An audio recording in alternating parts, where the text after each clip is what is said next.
Salut les gars, on se retrouve pour le Mastro d'épisode 6.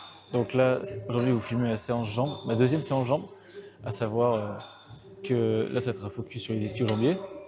Et oh putain, je suis vraiment crevé aujourd'hui. Je suis bien crevé. Ça fait 2 nuits que je dors pas trop. Donc vous connaissez, hein, remède magique. One monster a day, keeps the doctor away. Là, je commence par un leg curl allongé, unilatéral. Donc on travaille ischio-jambier en position raccourcie. Et normalement, après, j'ai du RDL. Mais avec mon problème de trapèze gauche, je l'ai arrêté.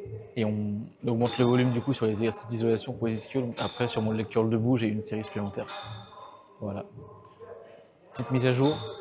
Malgré que mon poids est descendu et se maintient, avec mon coach, on a décidé de rester une semaine à 3400 calories et voir la semaine prochaine si on augmente ou pas vers 3500. Parce que là, on va faire une prise de masse vraiment lente, progressive.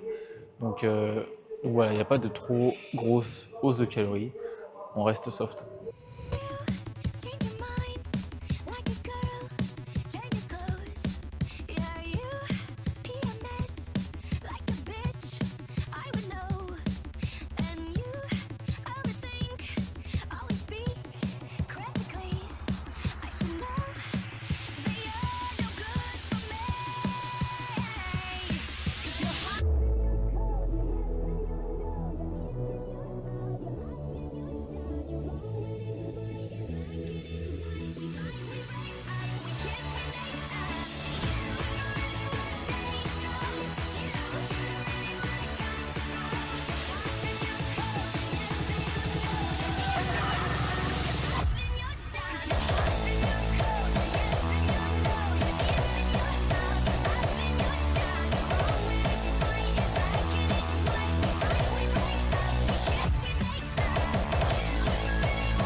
Bon, les curls allongés terminés, les gars. Maintenant, on passe aux curls debout. Donc là, j'ai 4 séries pour compenser les 2 séries de RDL que je ne fais plus. Et voilà. Tips pour les curls allongés, les curls debout, etc. Pensez que vous faites vraiment juste une flexion de genou, en fait, que vous faites un kick vers l'arrière, et pas que vous remontez votre bassin en contractant les fessiers pour compenser le surplus de charge que vous pouvez mettre, d'accord? Pensez vraiment à juste plier votre genou vers l'arrière sans remonter la hanche. Si ça devient trop lourd, c'est que vous devez baisser la charge si vous commencez à remonter la hanche. Donc, mettez votre ego de côté et faites des répétitions propres. Vous aurez plus de résultats.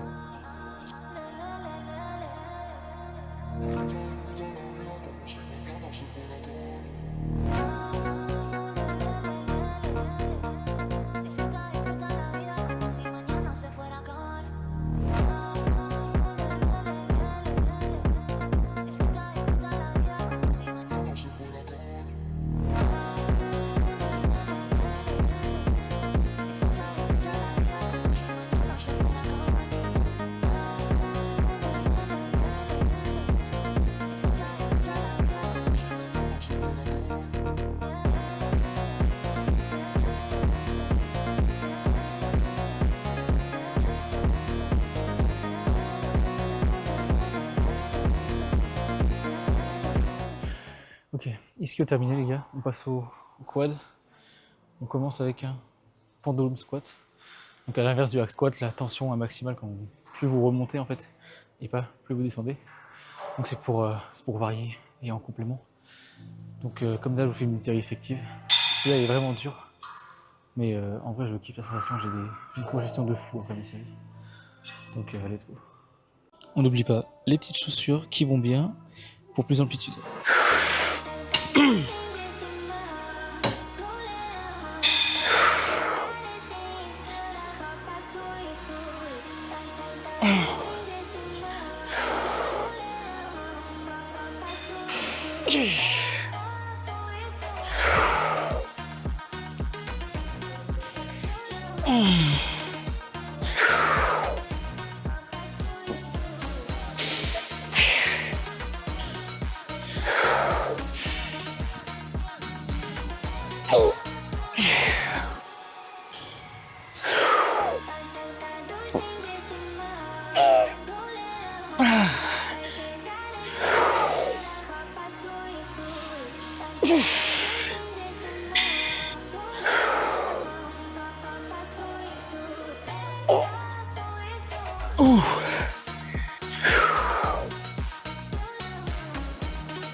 Ouais, pendulum terminé. J'ai vraiment plus que 3 neurones d'actifs là. Malgré les manques de sommeil, j'ai encore fait une bonne séance. Enfin, j'ai fait des bonnes perfs jusqu'ici, donc je suis content. Là, on passe aux leg extensions. C'est vraiment pour me finir. Je vais vous montrer comment optimiser votre leg extension pour être le plus stable possible, le plus fort possible. Et forcément, du coup, gagner en stress mécanique, en muscle. Donc, je vous filmerai ça juste après. Je vous ferai, je pense, une voix off dessus. Et puis voilà, après ça, on passe adducteur, mollet et la séance sera terminée. Mais c'est en jambes, c'est compliqué. Hein. Je suis éclaté à chaque fois, à la fin. Mais bon, on fait le taf, c'est comme ça. Comment optimiser son leg extension pour avoir des meilleurs quads? 2 étapes. Première étape, une sangle de serrage. Passez-la en dessous du siège afin que celle-ci puisse maintenir vos fémurs et vos fesses au contact du siège pour éviter que ceux-ci ne se lèvent lorsque la charge est trop importante et qu'il faut compenser l'excès de résistance. Étape numéro 2, des sangles de tirage que vous prenez généralement pour vos séances d'eau. Prenez-les pour votre leg extension. Accrochez-vous bien aux poignets sur les côtés, tendez les bras et contractez vos dorsaux pour vous maintenir ancré dans le siège durant toute la durée du mouvement et être plus stable. Avec ça, vous verrez, vous pouvez soulever plus de charges, votre mouvement sera plus propre et vous aurez plus de muscles.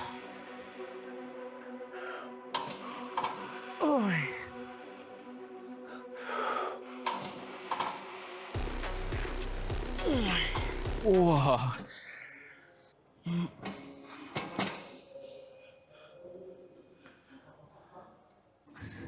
Ok, alors les extensions terminées. En vrai, je kiffe ces exos. Genre de plus en plus. Depuis que maintenant je suis stable et tout avec ce que je vous ai montré, c'est incroyable. Donc là, on passe aux adducteurs. Et voilà, une petite série. Ensuite, les mollets. Du coup, j'utilise un gym pin pour les adducteurs parce que la maxi. Parce que le poids max de la machine, c'est 50 kg. Dans mon ancienne salle, je faisais mes séries à 90, 100. Donc forcément, c'est un gros gap. Mais du coup, avec un gym pin plus des poids, j'arrive à matcher et à progresser dessus quand même. Donc c'est cool.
Plus 1. Let's go. Bon, les gars, on termine avec les mollets.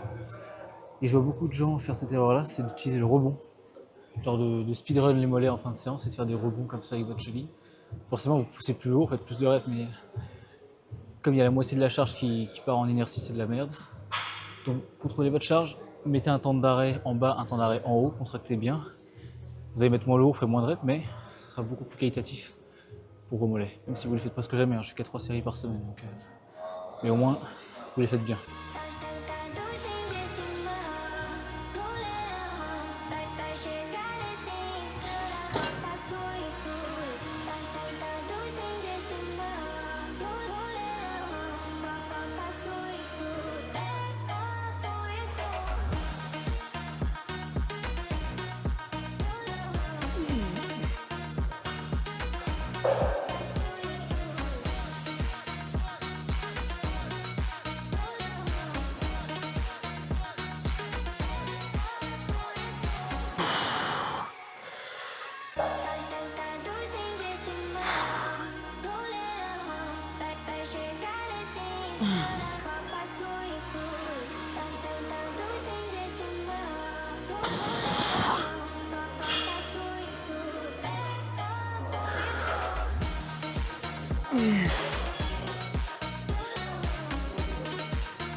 Waouh.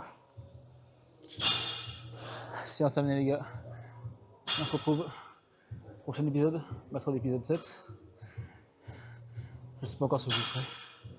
Mais comme d'hab, ça va être sympa. Allez, ciao les gars.